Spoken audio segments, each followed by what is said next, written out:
ilal ma'rifati, kepada cahaya ma'rifat, wal ilmi, dan ilmu. Amin ya rabbal alamin. Ini silakan dibaca. Ini itu bisa penerang qalb kalau dibaca ya. Amin ya rabbal alamin. Sebelum kita masuk ke hadis pertama dari Sahih Muslim, jadi Sahih Muslim ini beliau menyebut kitabnya Al-Musnad As-Sahih atau Al-Jami' As-Sahih. Nanti ada istilah-istilah, nanti kita jelaskan istilah ini artinya apa. Ada kitab hadis macam-macam namanya. Nah, ini jenis kitab ya. Saya coret-coret ya, nanti silahkan perhatikan. Ada sebutan kitab itu Al-Jami', pakai bahasa Indonesia aja ya. Al-Jami'.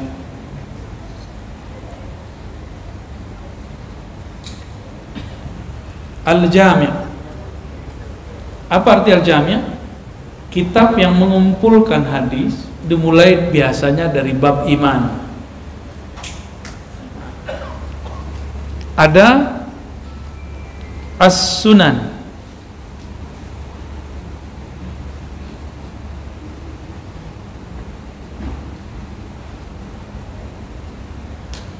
As-Sunan jamak dari sunnah. Sunnah artinya ajaran Rasulullah SAW. Biasanya dimulai dengan bab fikih. Jadi sunan dimulai dengan bab fikih. Bab fikih mulainya apa biasanya? Toharah, bersuci. Biasanya dimulai dari bab toharah, bersuci. Ini satu ya. Ini jenis-jenis kitab hadis.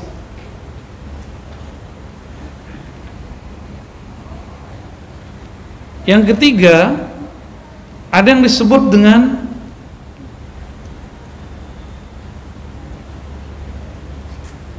Al-Musnad. Nah, contohnya Musnad Imam Ahmad bin Hanbal. Imam Ahmad itu guru dari Imam Muslim, guru dari Imam Bukhari, guru dari ahli-ahli hadis semua.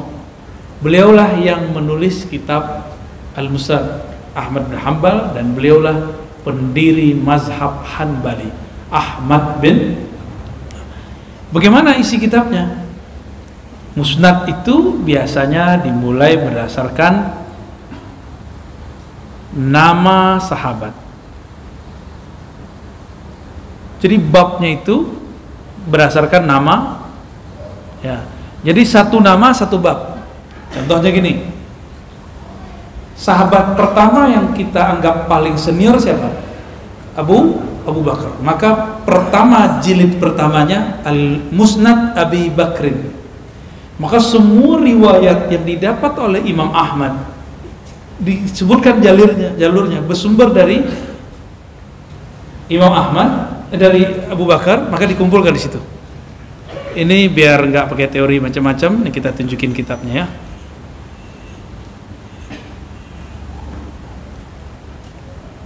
Musnad Ahmad. Nah, kelihatan nggak? Pertamanya Musnad Abi Bakar. Coba lihat ke sini. Saya iniin ke sini deh ya. Kelihatan? Musnad Abi Bakar, benar ya? Musnad Abu Bakar. Musnad Umar, kelihatan? Jadi satu sumber, jadi mereka ini adalah informan pertama dari Rasulullah SAW. Sebagai informan pertama, berarti banyak riwayatnya. Maka dikumpulkan oleh Imam Ahmad bin Hanbal dalam satu bab. Cuma kelemahannya ada. Apa kelemahannya? Tidak satu tema. Coba kita lihat ya. Ini udah sama kayak kuliah di kampus ini. Kuliah antum gratis. Yang bayarin masjid. Yang bayarin Allah langsung ya. Semoga Allah terima kita. Amin ya. Coba lihat. Apakah Imam Ahmad Langsung beratkan dari Nabi? Enggak. Langsung ngambil dari Abu Bakar? Enggak. Terus gimana? Beliau berguru dulu. Coba lihat nama gurunya, Abdullah bin Numair. Kelihatan? Abdullah bin Numair.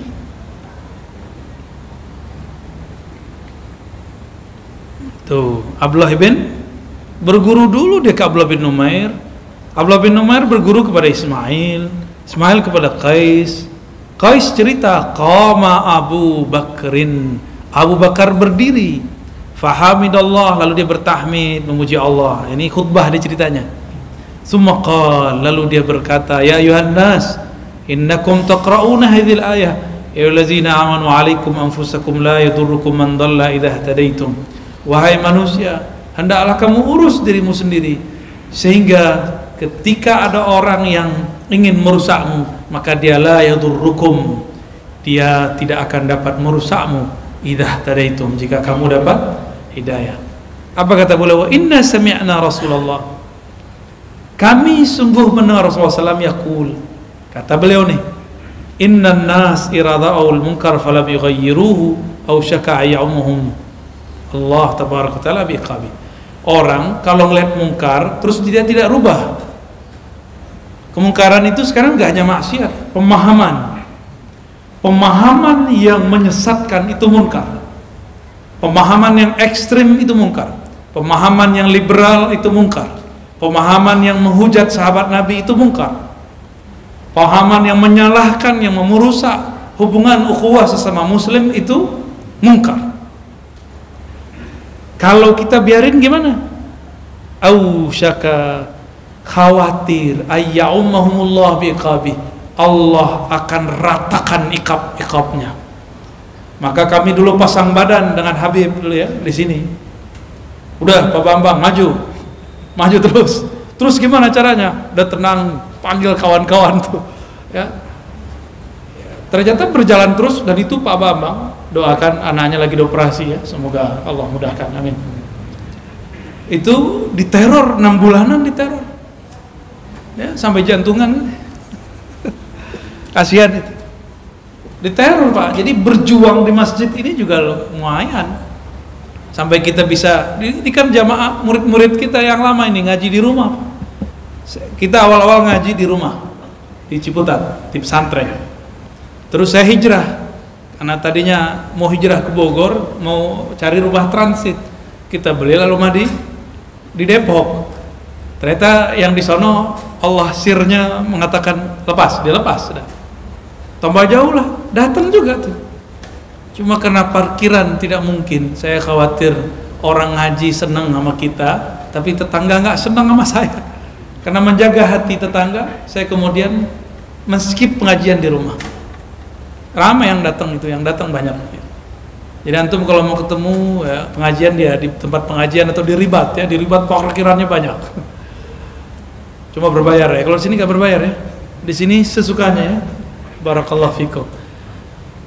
Ini alhamdulillah. Dulu belum kepikiran kita mau buat pengajian di sini. Bersyukur nggak? Bersyukur antum ya. Paling dekat ente ke sini. Aneh yang jauh sini. Soal adab ente. Kalau kita mikir-mikir adab ego, jangan-jangan adab itu ego. Jadi bedakan adab dengan ego, bedakan dakwah dengan taklim. Saya menggabungkan taklim itu di dalam dakwah. Dakwah dai-nya datang, kalau taklim muridnya datang. Antum datang sini kan? Anda datang sini ya, paruh-paruhan lagi kita. Sama-sama lah ya, dapat berkah insya Allah. Sama-sama kita berjuang di sini. Ini alhamdulillah juga ada yang nemenin kita dari beberapa teman-teman. Semoga mereka juga diberkahi Allah Subhanahu wa taala. Dulu ngaji hadis, 1 hadis 3 bulan, pindah-pindah negara nggak ada pesawat. Sekarang antum cukup pindah sebentar aja, pakai Grab, pakai Go, apa lagi tuh macam-macam ya. Yang penting jangan Go setan aja ya. Udah enak sekarang hidup. Maka ilmu sekarang seharusnya lebih banyak daripada ilmu di zaman dahulu. Ma'rifat sekarang seharusnya lebih tajam dari ma'rifat dulu. Maka ulama sekarang seharusnya lebih dinamis, lebih kreatif dari ulama terdahulu. Karena semua dalil sekarang ada. Ini saya sebutkan ke antum. Nih, nggak perlu kan nyari ke Mekah. Nih langsung. Coba kita lihat ya. Ini Imam Ahmad dapat hadisnya dari siapa? Coba kita lihat. Imam Ahmad dari kota Baghdad, dia datang ke Kufah. Ini orang Kufah ini. Dia lahir tahun 115, wafat tahun 199. Jadi 200 kurang 1. Namanya Abdullah bin Numair. Ini dia orangnya. Ya. Abdullah bin Numair. Imam Ahmad pindah kota dulu. Jadi dari Baghdad ke Kufah itu ya mungkin dari Jakarta ke Bandung kali ya, kalau kita buat ilustrasi. Gimana? Mau cari satu hadis mengenai penjelasan ayat ini, itu seorang Ahmad bin Hambal harus pindah kota. Antum pindah kota nggak? Enggak. Terus kenapa nggak mau juga ngaji hadis? Maka yang datang, semoga kakinya diberkahi Allah SWT ya. Yang belum aware, semoga mereka ngaji lewat online yang jauh ya. Mau gimana lagi? Tempatnya jauh, beda pulau, rumahnya nggak di sini. Nah, ini contoh. Jadi berdasarkan nama apa? Nama sahabat. Ini namanya kitab Musnad. Oke.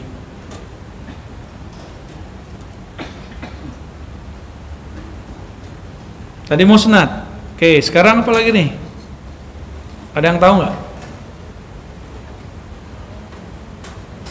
Ada nama kitabnya Al-Mustakhraj.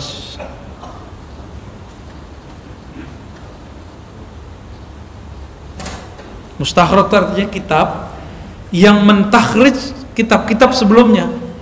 Mentakhrij itu mencari sumber lain. Misalnya Imam Bukhari, tadi Imam Ahmad punya guru Abdullah bin Numair. Hadis yang sama, dia cari sumber yang lainnya. Namanya Al-Mustakhraj. Baru dengar ya? Enggak nambah iman ini, cuma nambah pengetahuan. Ya, Mustakhraj yang terkenal itu terhadap Sahih Bukhari dan Muslim. Ya. Yang kelima ada namanya Al-Mustadrak. Al-Mustadrak ini satu doang di dunia yang terkenal, yang muncul sekarang. Mungkin ada manuskripnya yang lain tapi kita belum ketemu. Al-Mustadrak ala Sahihain. Ala Sahihain. Apa arti Mustadrak ala Sahihain? Mustadrak itu artinya meneliti hadis, mendapatkan hadis yang tidak ada di Sahih Bukhari dan Muslim. Kan Sahihain ya, kelihatan nggak Sahihain? Jadi hadisnya diteliti, nggak ada di Sahih Bukhari Muslim, tapi ditemukan oleh imam ini. Siapa pengarang kitab imam ini? Namanya Al-Hakim. Siapa namanya? Al-Hakim. Al-Hakim ini guru Imam Al-Baihaqi. Pernah dengar Al-Baihaqi? Barusan. Al-Hakim ini menulis kitab yang menurut dia hadisnya sahih, tapi hadis sahih ini tidak dimuat dalam Sahih Bukhari dan Muslim. Berarti ada nggak hadis sahih selain Bukhari Muslim? Ada. Bahkan dalam Sunan ini banyak hadis yang sahih. Banyak hadis sahih. Bahkan imam ini punya kriteria sahih yang berbeda dengan Imam Bukhari. Ada hadis yang dianggap dhaif oleh imam pengarang Sunan, tapi dianggap sahih oleh Bukhari. Bisa begitu. Ya. Ini beberapa nama kitab ya. Masih ada istilah-istilah lain ya. Semua nama kitab ini, semua model kitab ini disebut dengan kitab induk. Bahasa Arabnya Ummahatul Kutub. Induk. Ada 5 jenis tadi ya. Al-Jami', As-Sunan, Al-Musnad, Al-Mustakhraj, Al-Mustadrak ya. Kitab apa namanya?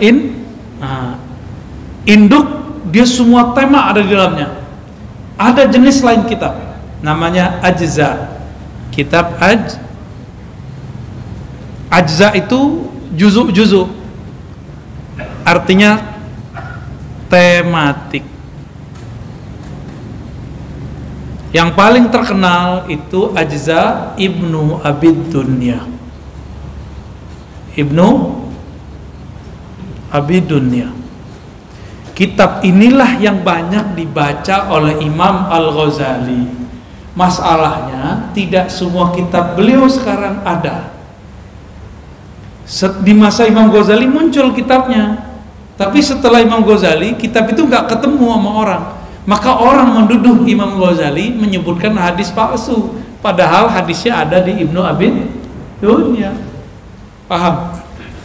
Jadi saya bisa berikan jaminan buat antum bahwa semua hadis di kitab Imam Ghazali sebenarnya ada sumbernya, tapi jaminan sahihnya belum. Sahih itu nanti pembahasannya, kan orang nuduh beliau nyebutin hadis yang ada sumbernya. Bukan, ada sumbernya. Cuma peneliti per zaman nggak ketemu. Kita sekarang ketemu. Ya. Ini baru kemarin sore, baru S1 coba. Berani ngejekin Imam Ghazali. Ya salah. Mending antum doktor ya. Mending antum magister, hafal 1000 hadis ya cukup. Saya pernah menghafalkan ribuan hadis. Ya 1000 2000 lah pernah saya hafal. Tapi karena kemudian mengganti kitab yang diajar. Dulu saya 5 tahun lebih ngajarin Sunan An-Nasai dan Sunan Ibnu Majah, dan setiap pertemuan menghafalkan 5-10 hadis. Itu 5 tahun, hitung aja berapa hadis saya hafal dulu. Ya, maka sebagaimana saya Syekh Hasan Hitu mengatakan, atamanna an a'uda saghiran, aku berangan-angan seandainya kembali kecil lagi, kata beliau. Guru saya Syekh Hasan Hitu yang punya Universitas Syafi'i di Jami'ah Syafi'i, Sekolah Tinggi Syafi'i di Cianjur. Ciganjur apa Cianjur? Cianjur. Dulu sebelum ada itu kami ngaji ke beliau. Apa kata beliau? Seandainya boleh Allah kembalikan saya ke masa kecil, masa-masa dulu menghafalkan kitab Al-Muwatta. Ya. Nah, maka di sini ada satu kitab lagi namanya nomor 6 ya. Al-Muwatta. Oke, kita hapus dulu deh.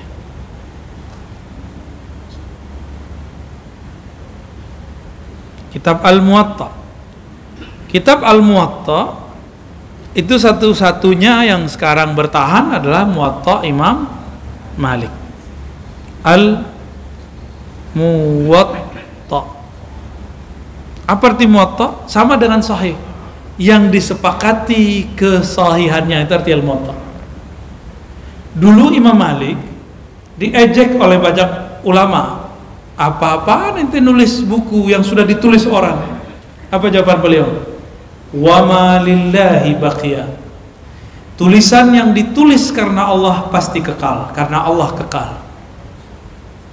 Sekarang di dunia tidak ada lagi kitab Muwatta kecuali cuma satu, Muwatta Imam Malik. Yang ngejek beliau kitabnya nggak ada. Dulu yang menzolimi Imam Bukhari nggak ada kitabnya, sekarang nggak ketemu. Kalaupun ada nggak dikenal orang. Ada imam yang zolimin Bukhari karena dihasad kepada Imam Bukhari, ada, nggak dipakai kitabnya sekarang. Ya, ada yang hasad ke Imam Syafi'i, dia bilang Imam Syafi'i sesat. Saya nggak usah sebut nama imamnya. Sekarang cuma disebut diriwayatkan doang kalamnya, tapi kitabnya udah nggak muncul. Ya, jadi ada berapa macam kitab? Induk, Jami, ya, Sunan, Musnad. Nah, ada satu musnad lagi yang dibaca oleh Imam Ghazali namanya Musnad Al-Firdaus. Di dalamnya memang banyak hadis-hadis yang tidak sahih. Separuh sahih, separuh tidak. Kira-kira begitu kalau kita pukul rata ya. Tapi ilmu hadis ini kalau detailnya nggak begitu. Ada penjelasan detailnya. Biar gampang kita ngomong gitu. Oke. Ada Ajza Ibnu Abid Dunya. Ada Ajza Imam Ahmad. Imam Ahmad punya kitab judulnya Zuhud. Pernah dengar? Baru dengar malam ini ya. Ahmad bin Hambal punya kitab namanya Zuhud. Nah, Zuhud ini tematik. Jadi Imam Salafus Soleh sudah nulis bab tasawuf, satu bab tasawuf namanya Zuhud. Berarti ilmu tasawuf sudah ada di zaman Salafus Soleh. Oke. Tadi saya nyebut Muwatta, penasaran nggak ngeliat kitabnya? Mau lihat? Oke, kita tunjukin kitabnya. Muwatta Malik, ini dia. Coba lihat, Bismillahirrahmanirrahim nggak ada pakai tahmid tuh. Bismillahirrahmanirrahim, kitabus shalah, langsung. Nggak ada lafaz innal hamdalillah, nggak ada, nggak saklek. Bab pertama wuqutus shalah. Coba lihat ya. Muwatta yang terkenal itu diriwayatkan oleh murid Imam Malik namanya Yahya ibn Yahya. Kelihatan nggak? Kita zoom ya. Ini nih Yahya. Maka bernamalah rawi kitab Muwatta itu Yahya bin Yahya. Ini angkatan gurunya Bukhari, Yahya ini. Yang punya kitab siapa? Ini yang punya kitab Malik bin Anas. Ini pengarang kitab Al-Muwatta.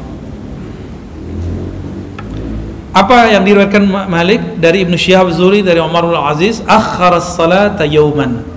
Umar bin Abdul Aziz pernah mentakhir salat pada suatu hari. Nah, ini bab pertama kajian kitab Muwatta. Bikin orang baru hijrah stres. Datang ngaji ke kita, sengaja kita undur-undur waktu sholat. Kita undur terus. Udah jam 2 zuhur, baru kita sholat. Akhirnya ada yang kabur separuh, separuhnya sisa. Saya pernah ngejerain orang baru hijrah. Ternyata di belakangnya mau apa tuh Ustaz ngajar hadis. Ya, sholatnya aja nggak beres. Masa sholatnya diundur-undur? Gitu ngomongnya. Dia nggak tahu kalau imam salafus saleh biasa mengundur sholat, tapi berjamaah.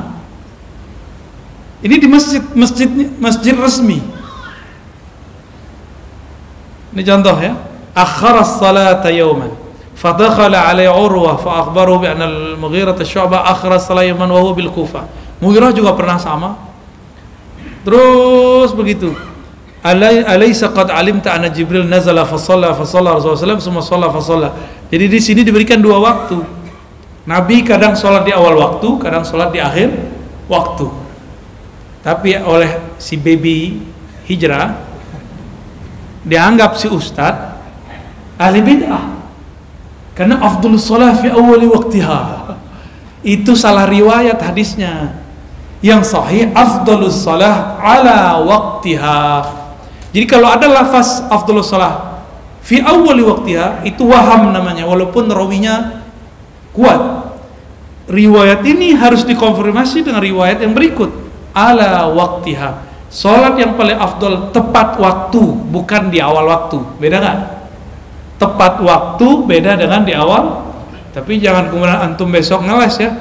Besok kita sholat zuhur jam 2, bukan. Itu resmi di masjid. Di masjidnya diundur oleh beliau. Kalau di sini diundur, oh jangankan diundur, cuma tanya jawab ba'da azan isya aja udah banyak yang demo di belakang ya. Malah ada yang komat-komat di belakang. Kumat tuh dia. Kumat hijrahnya. Hijrah tuh yang benar. Hijrah tuh jangan hanya penampilan, otak juga dihijrahin, kolbu juga dihijrahin. Jangan emosional. Jangan memandang orang dengan emosional. Oh nggak bener ini, nggak begitu caranya.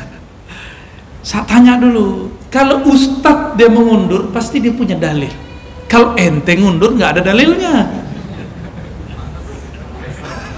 Kalau ulama yang ngundur dia punya hujjah indallah. Tapi kalau antum yang ngundur, waduh lewat deh ya. Nah, ini contoh, ini pelajaran berat. Kenapa? Karena di zaman Imam Malik, santri-santri itu ada yang nyeubi gitu ya. Nyeubi. Si santri ini pas azan dia langsung berkemas, semua kitabnya dirapiin dan dia kemudian memasukkan tinta-tinta dan semua pulpennya. Apa kata Imam Malik? Ya ghulam, ma bika ya ghulam, ada apa dengan kamu? Wahai tuan syekh, tuan imam, bukankah azan al-muazzin? Muazzin sudah azan, kita perlu sholat. Apa tanya Imam Malik? Sholat jamaah itu wajib atau sunat? Oh sunat, manduh. Belajar wajib atau sunat? Wajib. Langsung duduk, dia nggak jadi berdiri. Ngerti si santri, alhamdulillah nggak nyeubi amat, udah ngerti perbandingan ya. gagal faham. Nah, ini mulai. Jadi kitab Muwatta ini mirip dengan kitab Sunannya, dimulai dari bab-bab fikih, bab sholat. Kalau sini tadi bab sholat ya, kalau dibalik sholat, jenazah, zakat, puasa, etikaf, haji dan seterusnya. Cuma Muwatta ini tidak hanya hadis Nabi, tapi juga ada kalam-kalam ulama, sahabat dan tabi'in. Itu yang membedakannya. Oke. Sekarang saya mau cerita tentang apa yang disebut sahih. Orang sebut sahih, kita sebut sahih. Disahihkan kan itu. Maksudnya apa disahihkan itu? Kita ambil dulu kata sahih. Ini bahasa Arabnya ya. Sahih. Mohon maaf tulisan saya ala kadarnya ya. Yang bagus tulisannya Habib Gis. Kita ulang lagi deh. Tadi protes lagi.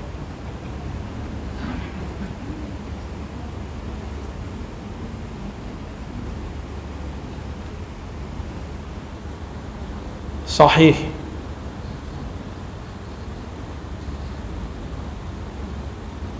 Oh, warnanya nggak pas ya. Maaf. Sahih, kelihatan ya?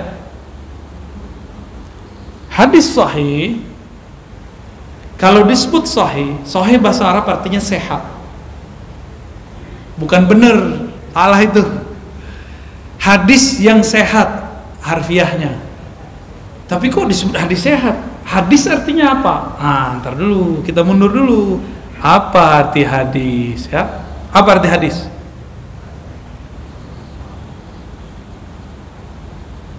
Hadis, apa arti hadis? Baru, berita, itu artinya. Baru, apa lagi? Berita. Tolong diingat-ingat. Apa arti hadis? Oke. Sekarang pertanyaannya bukan apa beda hadis dengan sunnah. Ada nggak bedanya? Jawabannya tergantung ulamanya. Repot kan? Di kalangan ahli hukum yang disebut sunnah adalah hadis-hadis yang memuat perkara hukum syariat. Paham? Nabi SAW menikah dengan Zainab binti Jahash, tiada wali, tiada saksi kecuali Allah. Boleh nggak kita pakai? Kalau boleh, izinkan saya menikahi putri Anda tanpa wali dan tanpa saksi. Boleh nggak? Nggak, itu kata-kata orang seberang ya. Karena ada di sono tuh nikah muta namanya, enak tuh ya. Nggak pakai wali, nggak pakai saksi. Enak nggak? Enak aja. Apa bedanya? Maka ada yang disebut sunnah.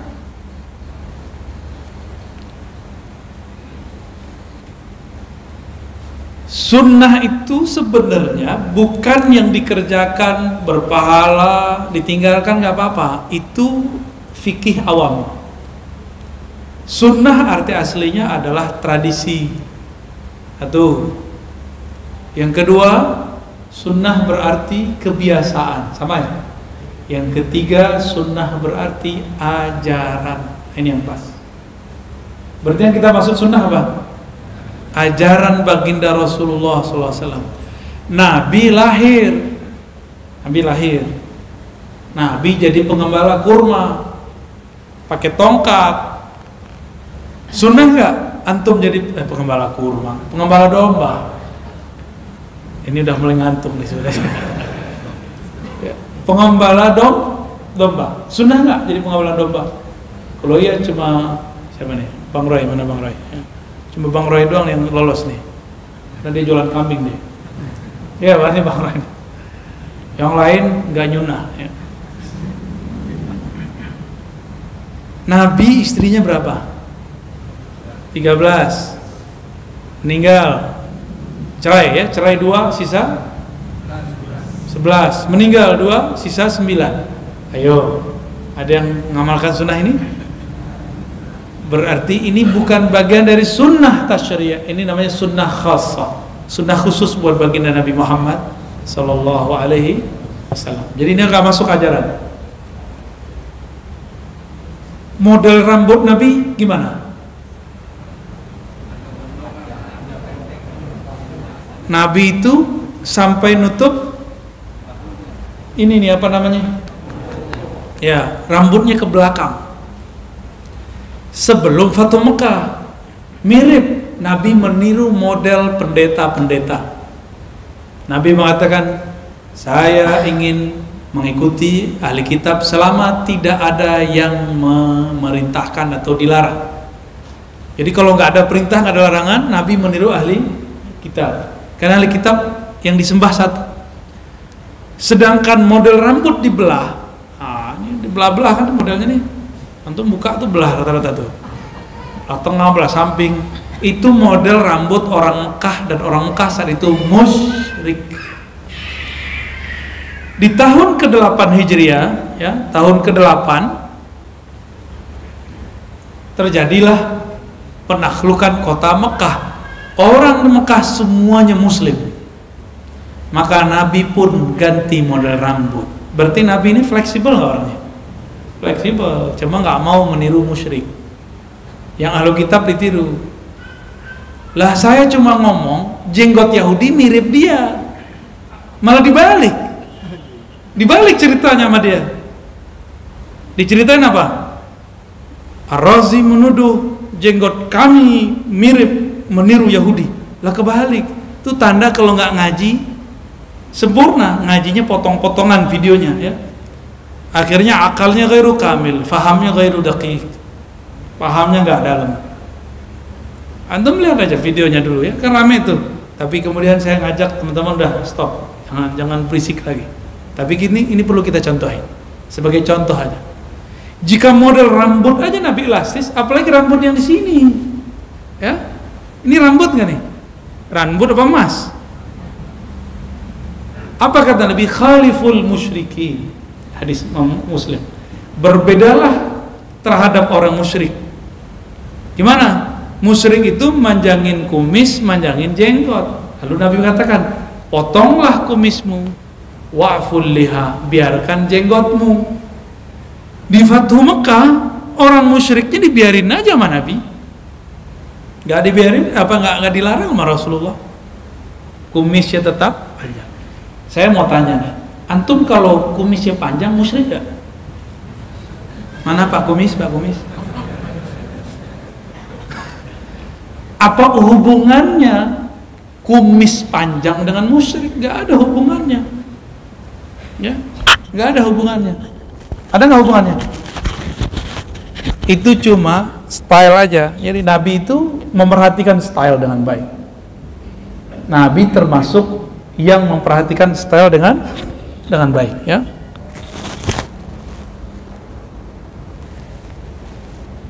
Maka sunnah kita bagi, kita udah pernah bagi sebelumnya di tempat lain. Sunnah, ya, dibagi 3. Ada sunnah yang disebut matbu'ah atau diikuti, atau bahasa Arabnya matbu'ah. Diikuti itu bisa wajib diikuti, bisa dianjurkan diikuti, bisa boleh diikuti, itu masuk. Nabi pakai serban, boleh nggak serban?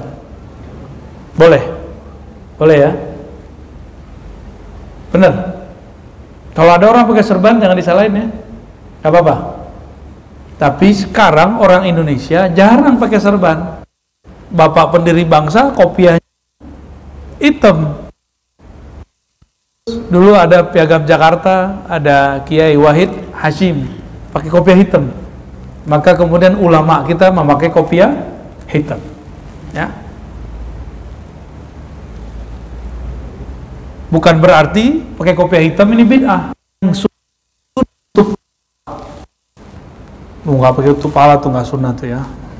Tapi boleh nggak? Boleh-boleh aja. Bukan bab wajib. Ini bab pilihan. Antum suka style tutup pala atau buka kepala. Guru saya Syekh Badi Said Al-Laham ngajar hadis nggak pakai kopiah, nggak pakai serban. Ada juga ahli hadis begitu, ya. Kita di sini kalau ada ustadz ceramah nggak pakai kopiah, ini dokter apa doktor? Ya, Yang kedua, sunnah khas, sunnah khusus. Apa arti sunnah khusus? Nabi punya istri berapa tadi? 13. Nabi nikah tanpa wali, tanpa saksi, langsung Allah walinya, Allah wali dan saksinya. Ini khusus, kita nggak boleh pakai ya. Jangan coba-coba pakai. Tapi di akhir zaman, Nabi mengabarkan nanti di akhir zaman satu laki-laki banding 50. Maka satu laki-laki nanti bisa jadi istrinya 50. Nanti kalau sudah terjadi perang dunia ketiga, sabar dulu. Jadi mumpung Mbak-mbak ini masih bisa cemburu aja dulu. Taruh udah nggak bisa. Karena mau gimana mau cemburu? Ya kasihan, ini nggak ada yang memperhatikan. Nanti karena laki-laki semuanya pada perang, terjadilah apa yang kita sebut gugur di badan juang. Ya nggak tahu nanti antum masih hidup enggak, kan nggak tahu aneh masih hidup enggak, nggak ngerti juga. Mumpung belum. Ya, ada sunnah yang ketiga, sunnah yang disebut tradisi atau adiyah bahasa Arabnya, atau urfiyah, sunnah tradisi.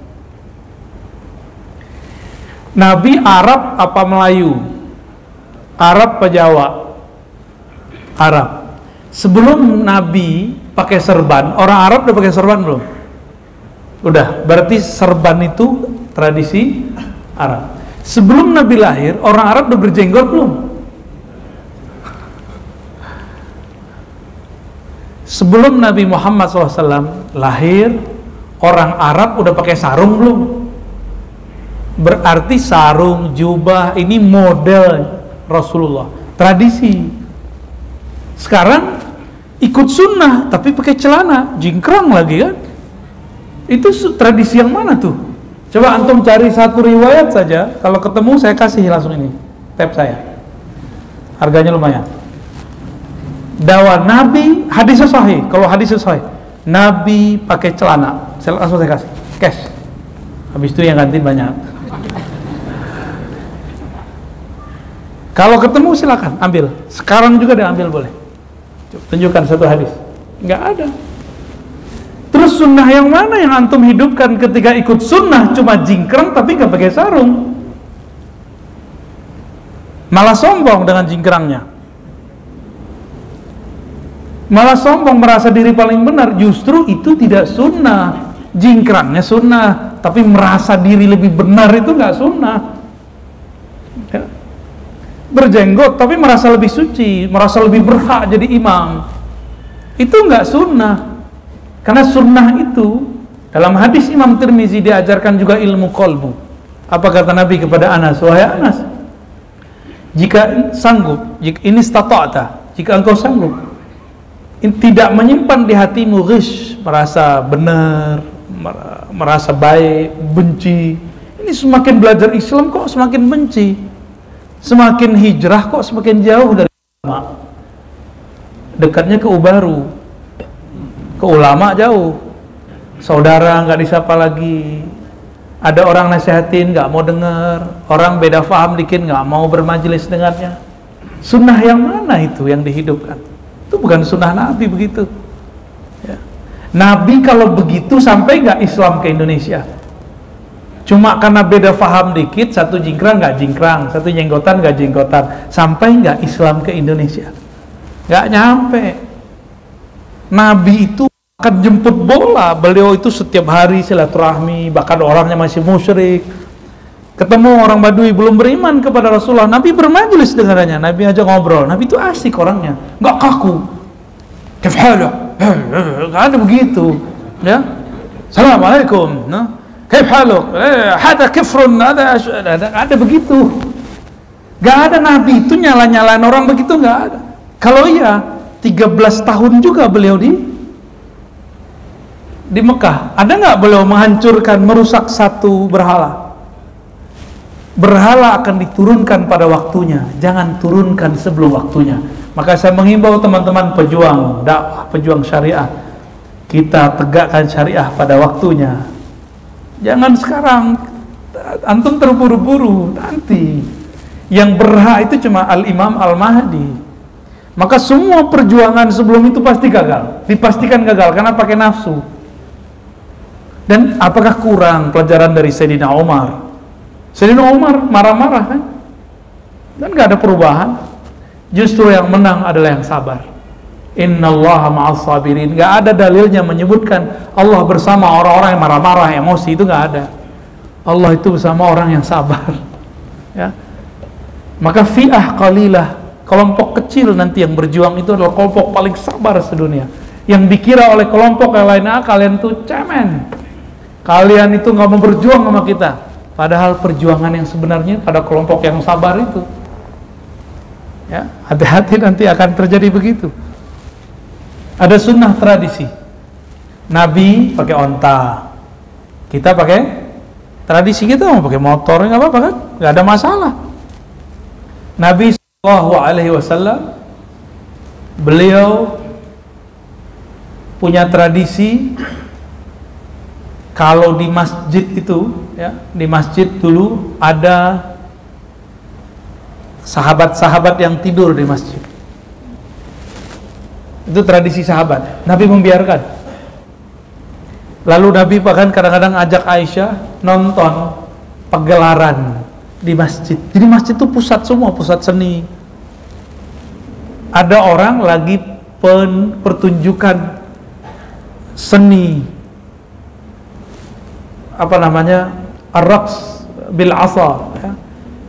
Tari pakai tombak. Itu Nabi nonton bersama Aisyah. Berarti masjid ini pusat budaya, pusat ikan dulu, ya. Nah ini kan udah mulai-mulai kita nih, ya. Di bawah ada pusat apa, di depan ada pusat ekonomi, samping ada pusat kesehatan. Tinggal pusat pendidikan yang belum. Tapi ini sudah pendidikan yang informal, ya. Tinggal nanti kita buat kajian-kajian yang lebih terstruktur. Semoga niat ini sampai. Amin, ya. Saya mau tanya, Pak, kalau ada persoalan agama di masjid, persoalan itu ditanyakan ke jamaah atau ke ulama? Beneran? Beneran nih? Ikutin selera jamaah atau selera ulama? Yang kenceng? Beneran? Ada persoalan nanti nih, yang ditanya jamaah atau ulama? Atau pengurus? Pengurus itu khadamnya masjid, tidak punya otoritas dalam bab agama. Jangan sombong dulu antum jadi pengurus terus bisa merubah sesuatu yang benar, ya. Atau tidak mau menunjukkan sesuatu yang benar. Siapapun pengurus masjidnya, ya. Nanti akan ada masalah sebelum Ramadan, nanti ada masalah tuh. Sholat tarawih berapa rakaat. Kalau jamaah ditanya gimana? 11 per 20. Jamaah bilangnya apa? 11. Kalau kiainya takut sama jamaah, dia ikutin 11. Tapi kalau kiainya takut kepada Allah, pengurus takut kepada Allah, pasti dia nggak mau. Saya tanya di Mekah Madinah, kan katanya digedikan antum Mekah Madinah. Nggak ada di Mekah, nggak ada di Madinah. Oke, sekarang kita pakai Mekah Madinah. Di Mekah Madinah sholat tarawihnya berapa? 20 tambah 3 rakaat. Ada nggak 11? Ada nggak ulama dari dulu di Mekah Madinah 11 rakaat? Tuh, giliran kayak gitu, oh dalil bukan Mekah Madinah, itu kalam kami. Giliran kita itu dia nggak mau ikut. Giliran begitu baru, oh enggak, Mekah Madinah nggak jadi dalil. Selama ini kita nggak tamat Madinah aja dimasalahin, ya. Teman-teman dimakan Allah, sunnah yang dimaksud adalah sunnah yang diikuti. Sunnah yang diikuti inilah yang disebut tasyri'.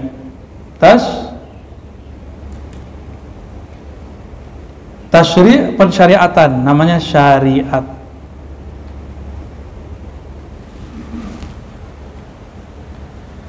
Maka jika ada nabi berbuat bukan bagian dari syariat, itu tidak wajib diikuti. Contoh, Nabi datang ke para petani. Apa kata Nabi?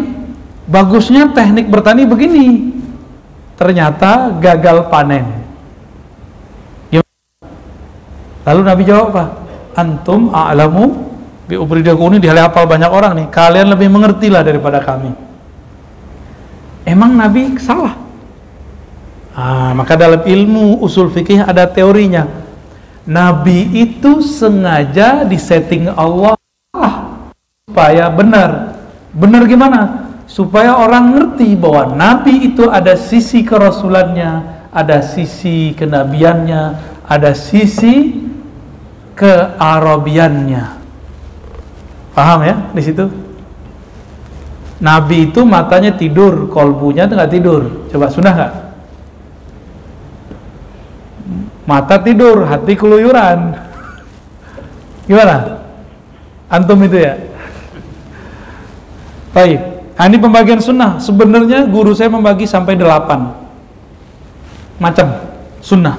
Ada sunnah berdasarkan kondisi umur Nabi. Nabi ketika muda bagaimana, ketika tua, itu ada pembagiannya. Apakah bagian dari syariat atau tidak? Nabi periode Mekah, periode Madinah, nanti dibagi tuh, mana yang syariat, mana yang kondisi. Semuanya dibagi. Nabi itu suka pakai bajunya impor nggak? Enggak ya? Tanya dulu kenapa Nabi impor? Karena di Madinah tidak ada daban jubah bagus-bagus, jubahnya standar-standar, mereka beli dari luar. Mengimpor dari luar. Bahkan Nabi sering dikasih hadiah. Nabi, saya aja sering dapat hadiah. Ini yang hadiah ini ya. Yang dalamnya beli, luarnya di hadiah. Itu baru saya loh, bukan Nabi. Apalagi Nabi Shallallahu Alaihi Wasallam. Ada nesanya juga kalau dikasih hadiah Rasulullah itu. Baru dikasih diminta orang. Ada kan hadisnya? Baik. Kalau disebut sahih, apa arti hadis sahih? Hasan, apa itu dhaif? Jangan orang ngomong sahih, kita sahih bilang sahih. Disahihkan Albani. Nanti saya jelaskan apa maksud itu, benarkah itu? Apakah di situ ada kesalahan atau gimana? Nanti kita jelasin. Sahih itu ada 5 perkara. 1, mattasala sanaduh, bersambung. Apa yang bersambung? Informannya, bahasa Arabnya rawi ya. Sanad itu adalah rantai informannya.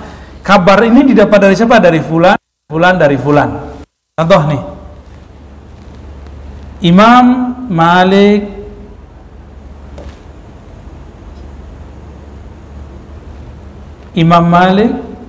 berguru kepada Nafi'. Nafi' berguru kepada Ibnu Umar. Ibnu Umar kepada Nabi sallallahu alaihi. Abdullah bin Umar bertemukah dengan Nafi'? Apakah Nafi' ketemu dengan Ibnu Umar? Malik ketemukah dengan Nafi'? Nafi' ketemu dengan Umar. Penelitian ini hasilnya nanti poin pertama, bersambung sanad. Gitu ya. Apa poin kedua?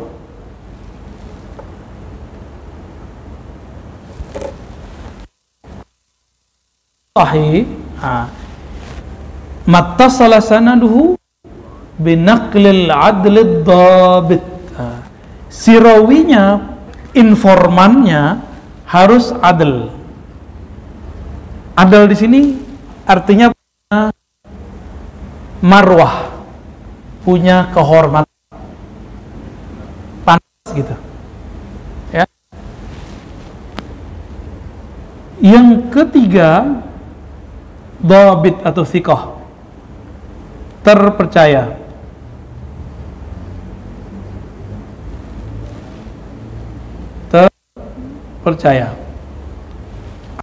Orang cerita, siapa aja boleh cerita, siapa saja boleh baca. Masalahnya terpercaya atau tidak. Itu maksudnya. Silakan katakan qala Rasulullah, saya mimpi ketemu Rasulullah. Silakan ngomong. Masalahnya Anda terpercaya atau tidak. Maka di sini ada satu bab, yaitu terpercaya.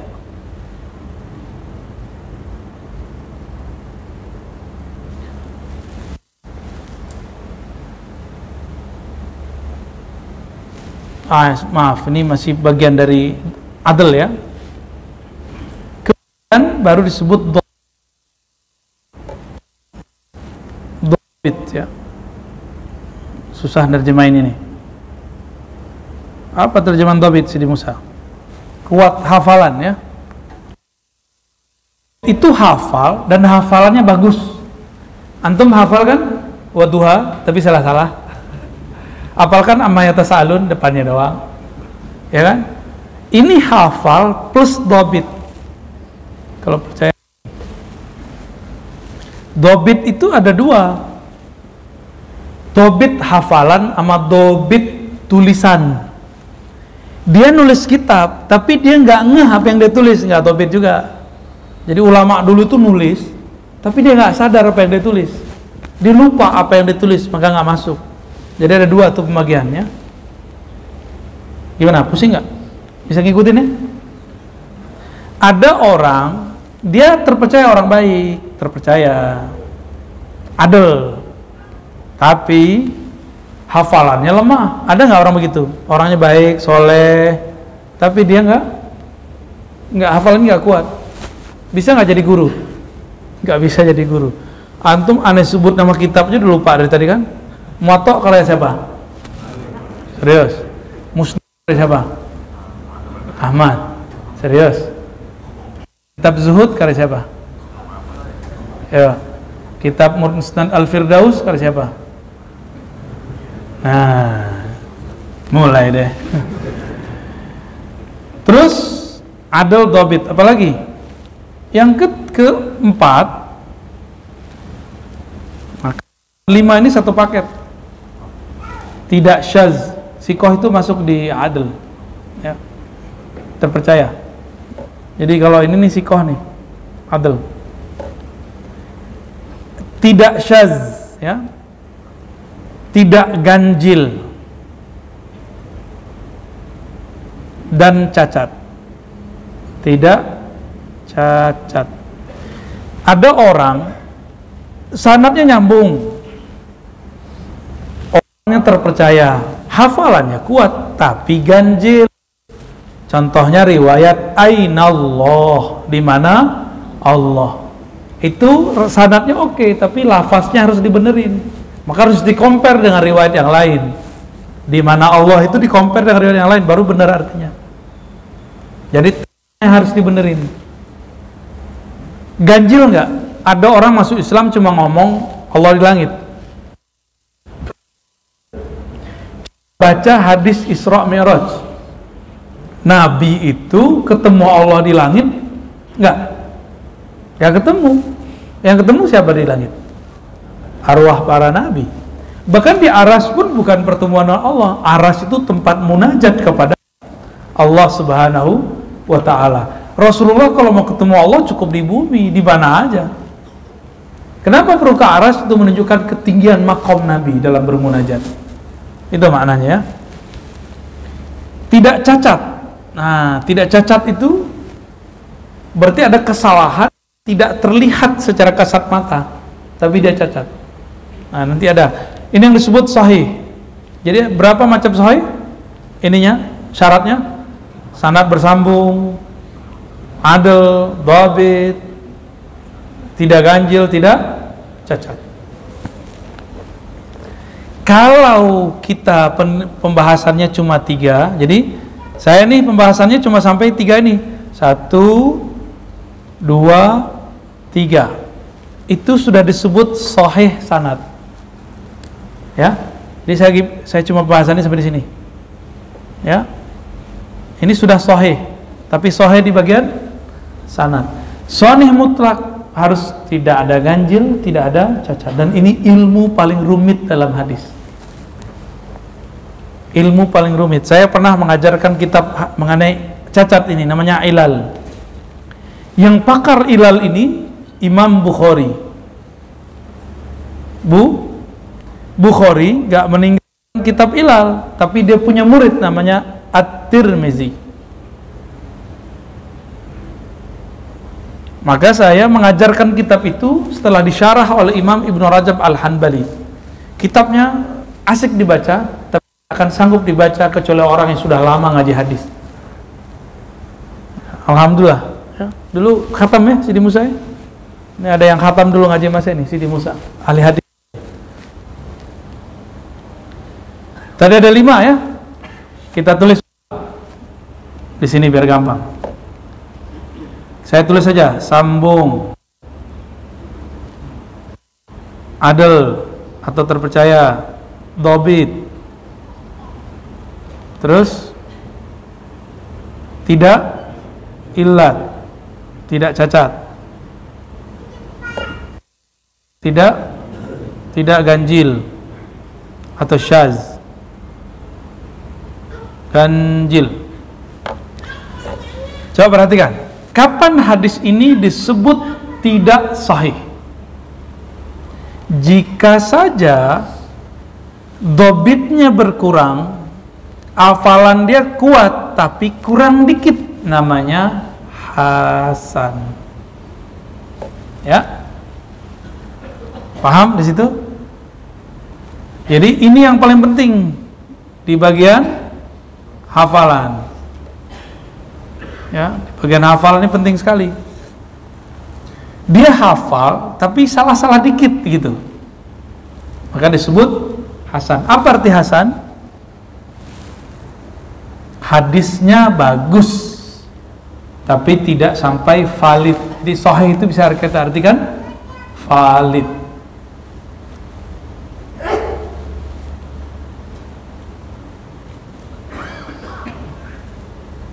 Oke, sekarang hadisnya tidak nyambung, tapi ada 2 riwayat, ada 2 jalur, satu sambung, satu tidak sambung. Tidak sambung menjadi hasan. Jadi hasan ini banyak kriterianya. Ada lagi, satu tidak nyambung, satu tidak nyambung, tapi orangnya kuat, hadisnya langsung jadi hasan bahkan sahih. Begitu. Ada teori-teori banyak di sini. Saya nggak mau bikin antum pusing, cukup saya aja yang pernah pusing ya.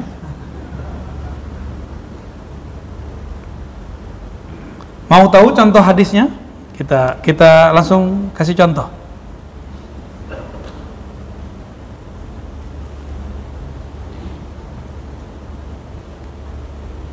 Yang paling gampang, semoga sudah ada terjemahannya. Sunan At-Tirmizi. Sunan At-Tirmizi, hadis pertama, coba lihat. Hadis kedua, ntar kita cari. Nah, ini menarik nih. Ada hasan sahih. Kita cari yang kalimat hasan aja.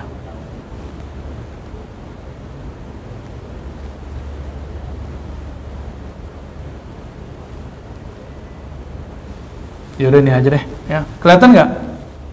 Hasan sahih, kelihatan ya? Kecil banget ya. Kita crop dulu deh kalau gitu.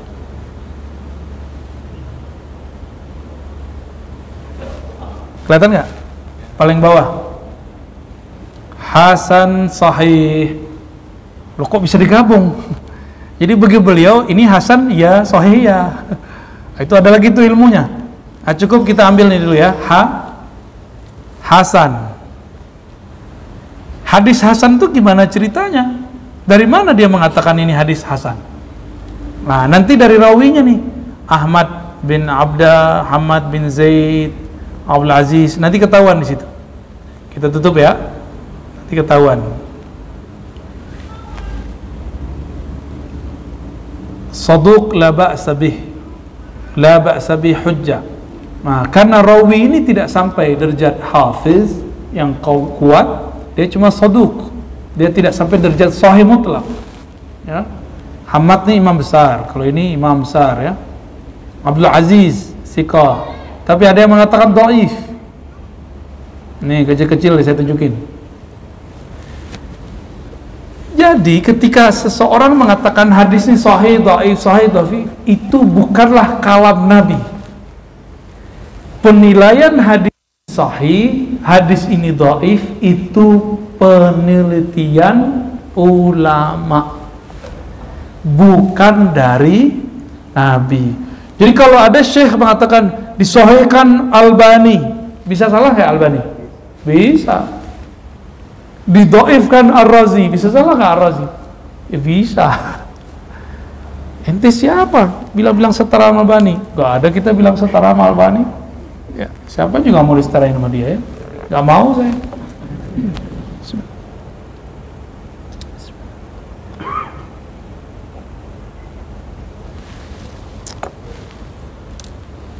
Ini contoh. Nih, ini lebih enak nih. Kelihatan hadis Hasan?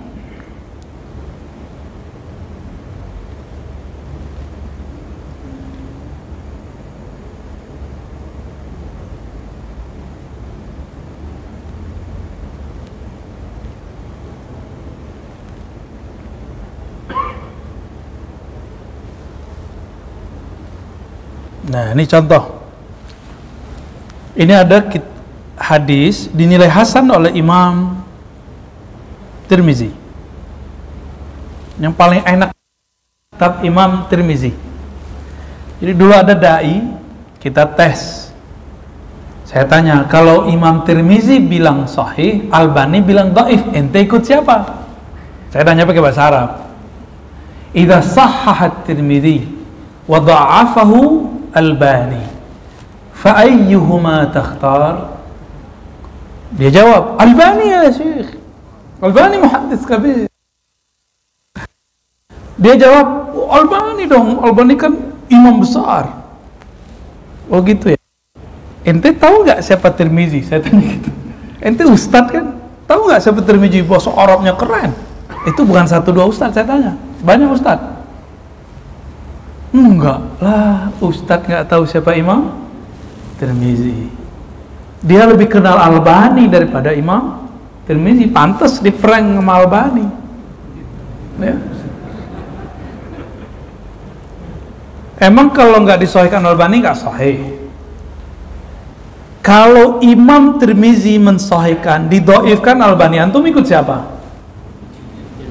Beneran? Kenapa? Yang salaf siapa? Imam Tirmizi. Yang murid Bukhari siapa? Tirmizi. Yang mengerti ilmu ilal siapa? Tirmizi. Cuma orang udah silau oleh Sahih Albani, Dhaif Albani.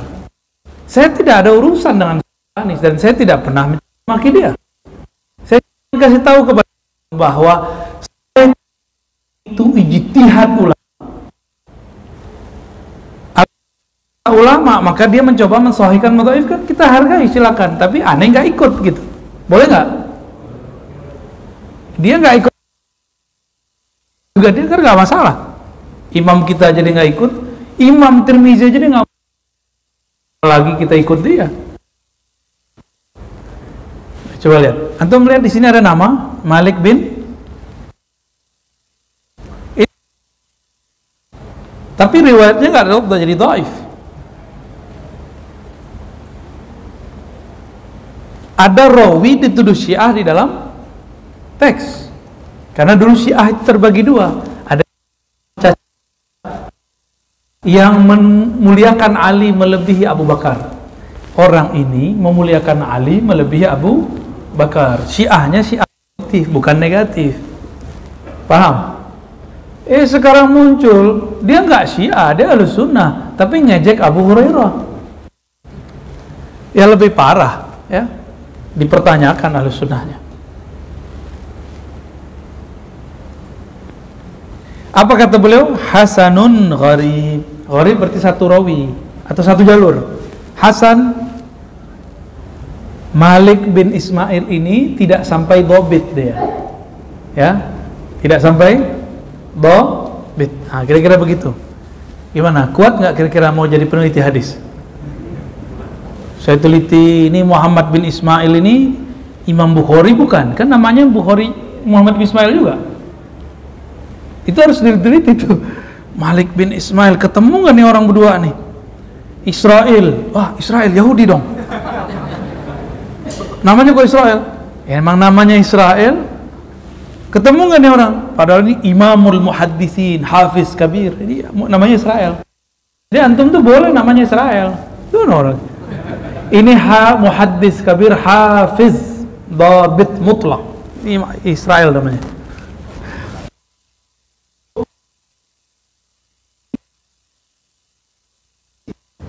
Yang sunnah itu bukan hadis nomor sekian, riwayat fulan nomor sekian, nomor sekian.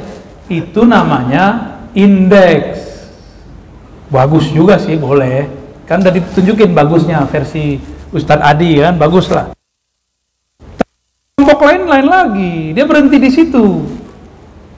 Kelompok lain berapa berhenti di situ.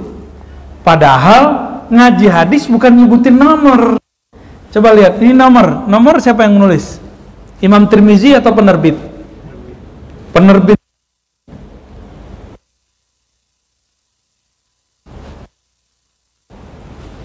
Jadi nomor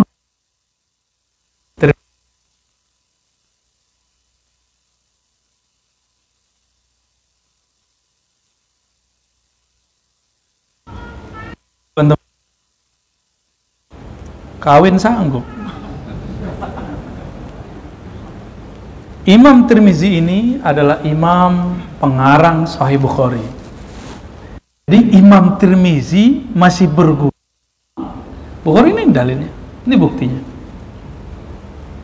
Ini Muhammad bin Ismail, nama lengkapnya siapa? Muhammad bin, antum kan tahunya Bukhari doang. Coba kalau antum yang ngaji Tirmizi, diriwayatkan dari Muhammad Ismail, siapa ya? Si Ma'in yang ada di Upin Ipin. Oke, ini contoh-contoh nih teman-teman. Kalau belajar hadis, bukan, tapi bisa dipahami ya. Kayaknya berat, tapi bisa di. Alhamdulillah ya. Ngaji tasawuf mulu, ya. Ngaji akhir zaman mulu. Kapan ngaji hadis? Ini ngaji hadisnya nih. Alhamdulillah. Ini bisa ngerti artinya apa nih? Nah, di bawahnya Hasan, Gharib. Jangankan itu Pak, hadasan aja nggak ngerti artinya. Ini sebagai contoh ya. Nah, ini hadis witir misalnya. Fi fadl witir inama. Beliau meriwayatkan dari Kutaibah itu guru Imam Bukhari. Jadi beliau berguru ke Imam Bukhari, tapi juga berguru ke gurunya Imam Bukhari. Canggih nggak tuh? Itu Tirmizi. Tapi kita ngomong apa? Kalau Sahih Albani, Sahih Dhaif Tirmizi, pakai Albani ya salam ya. Ngerti dia petanya. Kita masuk ke hadis Imam Muslim ya.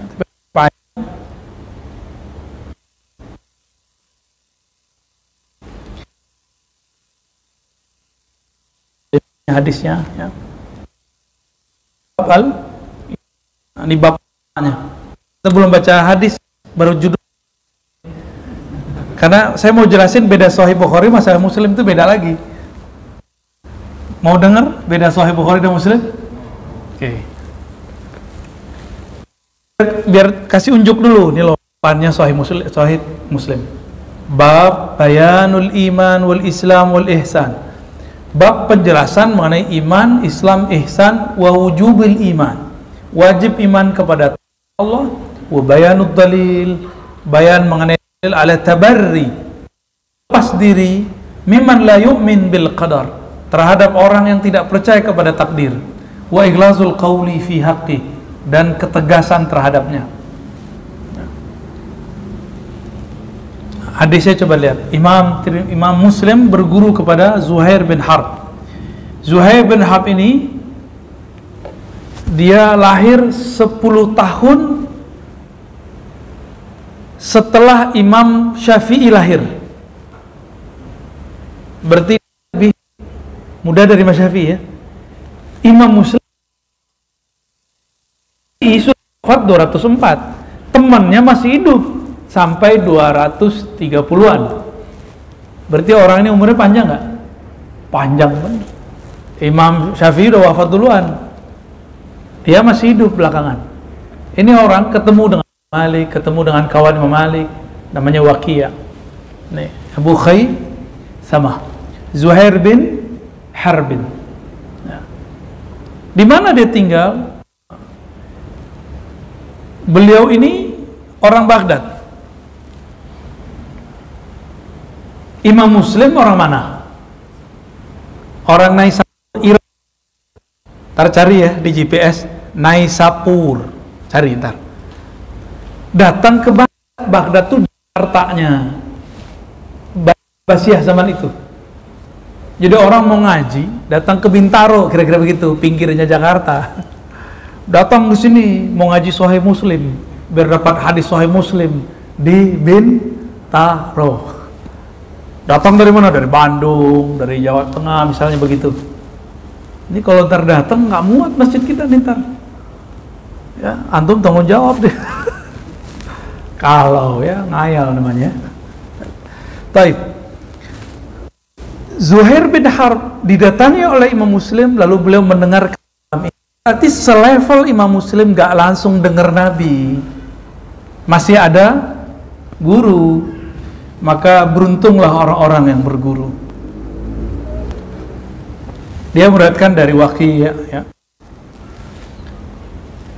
Ini dia wafat sekitar 10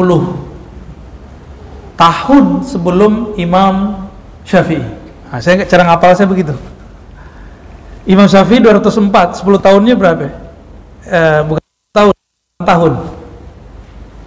196. 8 tahun ya. 8 tahun sebelum Imam Syafi'i. Ini termasuk guru Imam Syafi'i yang beliau mengatakan syaqautu Waqi'an. Aku mengadukan soalan hafalanku kepada Waqi'. Ya, al ilmu nurun, ilmu itu cahaya, dan cahaya tidak masuk ke kolbu, ke tempat yang kotor. Ini beliau yang ngomong ini ya. Selama ini antum kan dengar-dengar doang. Ini orang ini ya. Kahmash wafatnya sebelum Abu Hanifah setahun. Abu Hanifah wafat tahun 150, beliau wafat sebelum itu. Belum? Salah. Tuh pusing. Udah satu deh. Ini contoh cara meneliti hadis. Baru ketahuan ini hadis baru ketahuan. Nah, saya ingin menjelaskan tentang bagian akhir yang kita sampaikan pada bukan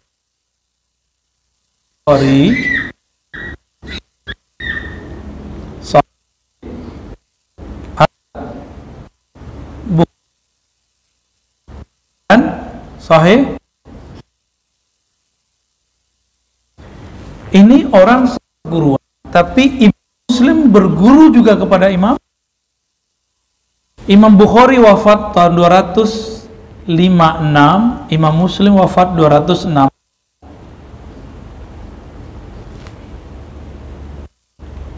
Oke, beda berapa tahun? 5 tahun. Tapi Muslim setelah berguru ke Imam Bukhari, beliau kemudian meninggalkan beberapa guru karena dianggap guru itu tidak lebih ahli dari Bukhari dan juga menzolimi Bukhari. Itu terjadi dan saya sudah cerita sebelumnya ya. Sahih Bukhari dan Muslim sama-sama sahih, tapi saya sudah kasih tahu dari tadi, Sahih Bukhari berarti Imam Bukhari ijtihad mengumpulkan berita tentang Nabi yang beritanya valid, dia sebut sahih. Karena yang mengumpulkan Bukhari disebut Sahih al-Bukhari. Imam Muslim kumpulkan juga karena gurunya nulis, dia nulis juga. Maka dihitunglah dapat beberapa hadis. Dan itu jumlahnya hampir sama dengan Imam Bukhari. Bedanya Sahih Muslim lebih rapi daripada Sahih, tapi Bukhari lebih kuat daripada Sahih Muslim. Kenapa? Ini sebagai contoh. Di Sahih Bukhari ada ulama, guru, rawi yang ditinggalkan oleh Imam Bukhari diperdebatkan, ada sekitar 300 ulama yang diperdebatkan di dalam Sahih Al-Bukhari, dia rawinya sahih atau tidak, kualitasnya sahih atau tidak. Tapi di Muslim ada 600 guru yang diperdebatkan, tapi dia mengambil sanad dari orang itu atau dari kakek gurunya. Secara kualitas tinggian mana? Bukhari cuma 300 yang diperdebatkan, kalau Muslim 600. Guru Bukhari 1700. Antum gurunya berapa?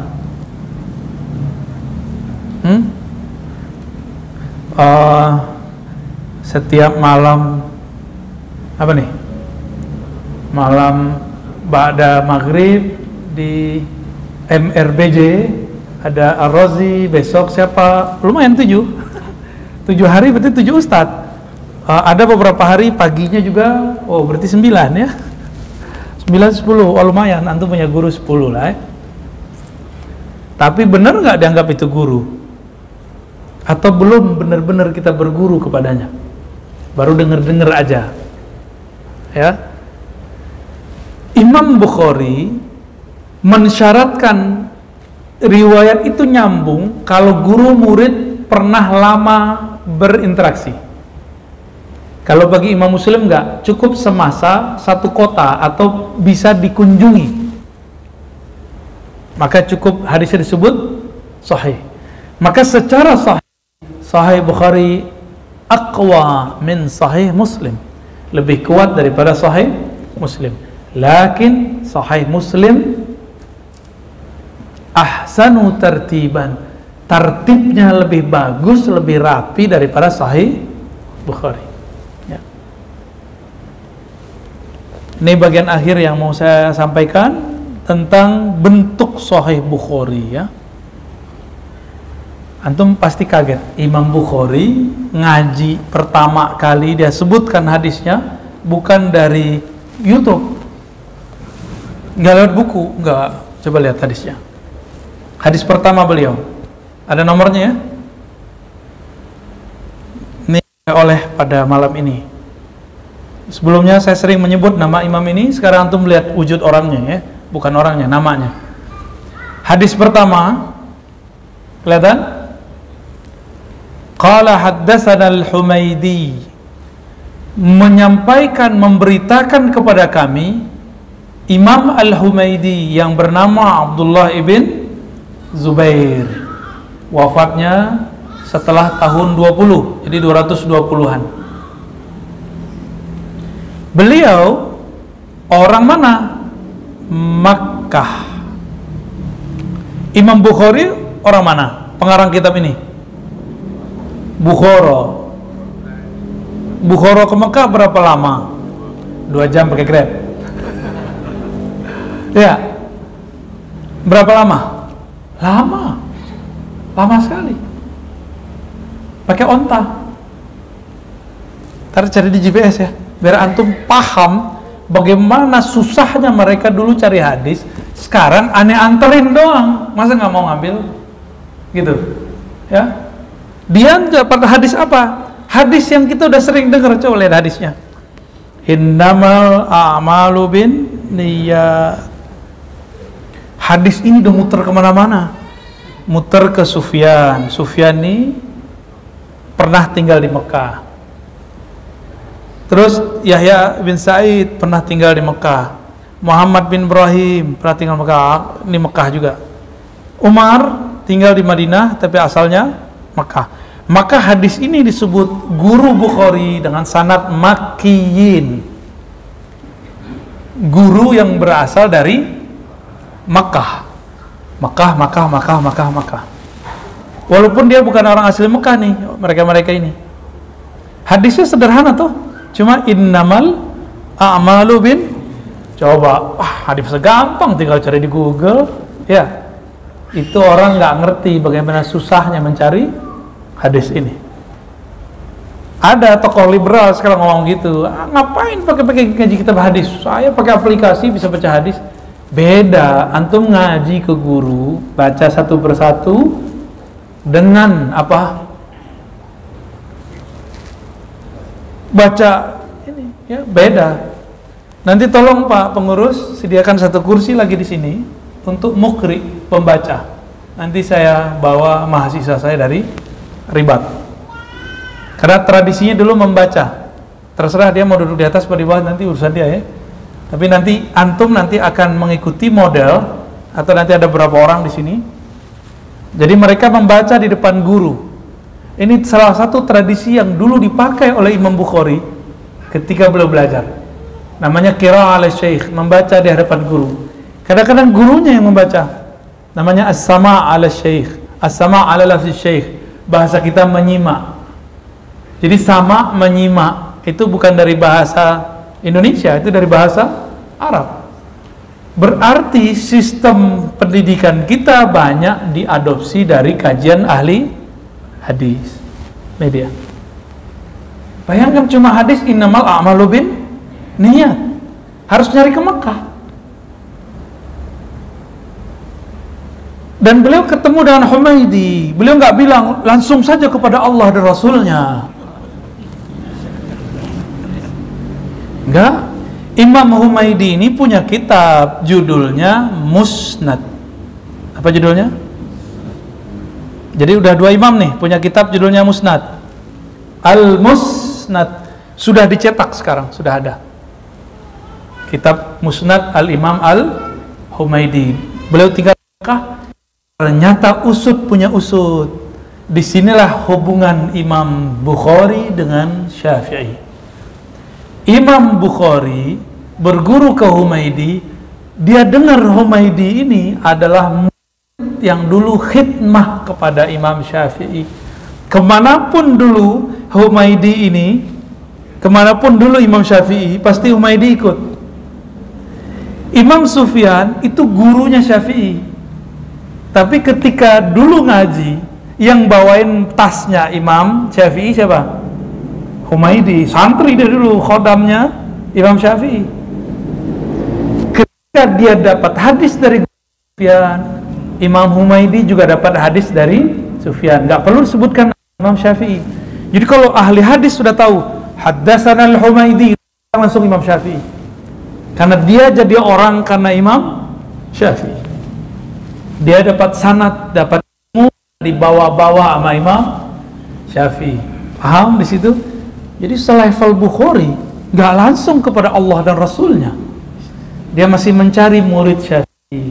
Sekarang muncul bocah tengik ya. Apa kata dia? Gak usah ikut Imam Syafi'i, langsung saja kepada Rasulullah Sallallahu Alaihi Wasallam. Saya tanya, gimana caranya ikut Rasulullah langsung? Baca saja Sahih Bukhari. Menggelikan nggak? Menggelikan nggak? Jadi kalau kita buat nih, kita buat sanadnya. Kita buat sanad. Bukhari punya guru Humaidi punya guru Asy-Syafi'i. Piye. Gimana nih? Imam Bukhari nggak langsung ke Nabi. Kalau langsung ke Nabi itu namanya hadisnya munqati', bahkan mu'allaq, ngantung. Jadi orang-orang sekarang yang ngomong langsung saja kepada Allah dan Rasulnya, dia sedang menggantung dan memutus ilmunya.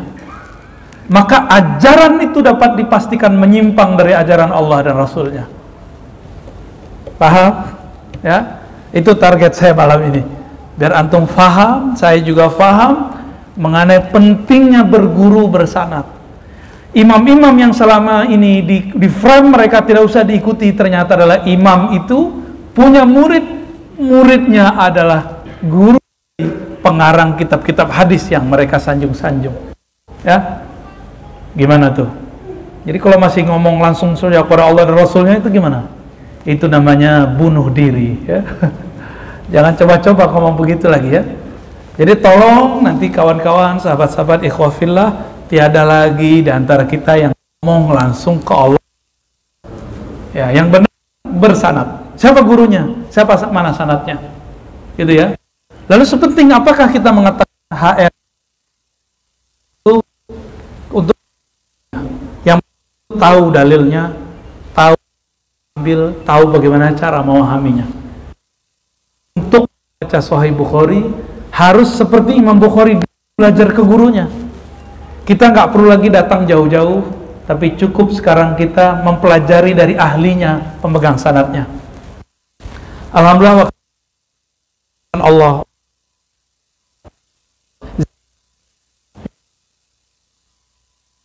ziarah ke Bukhari. Kita sempat membacakan hadis, lalu saya dari guru saya terus sampai ke Imam Bukhari. Di situ ada 2 jalur, saya nomor 21 atau 23, ada 2 jalur belasan, tapi itu jalurnya agak diragukan, saya nggak memakainya ya. Jadi kalau saya nomor 21, antum nomor 22. Jadi nanti kalau kita nih, antum nggak diterima sama guru fikihnya karena nggak berfikih kan, langsung kepada Allah dan Rasulnya ya. Akidah, oh masalah deh pakai ada lewat lagi tuh. Tenang, antum masih punya satu sanad Sahih Bukhari dan Muslim. Nomor berapa? 222. Cari, ntar tenang. Nanti Allah yang akan bantu. Pertemukan kita nanti insya bihaqqi Nabi sallallahu alaihi wasallam. Berkah syafaat dari Nabi, berkah kemuliaan imam-imam ahli hadis, ahli sunnah wal jamaah. Kami ini ya Allah tidak kuat, ilmu pemahaman tidak dalam, hafalan kami pun tidak dhabit, hafalan kami tidaklah mantap, hafalan kami tidaklah bagus, pemahaman kami pun tidaklah sampai. Tapi berkah keberkahan syafaat nabimu, kemuliaan para imam-imam kami ya Allah, maka ikut sertakan kami dalam zumratil muhaddisin, ikutkan kami dalam barisan ahli hadis, para pencari hadis, para penikmat kalam-kalam kekasihmu.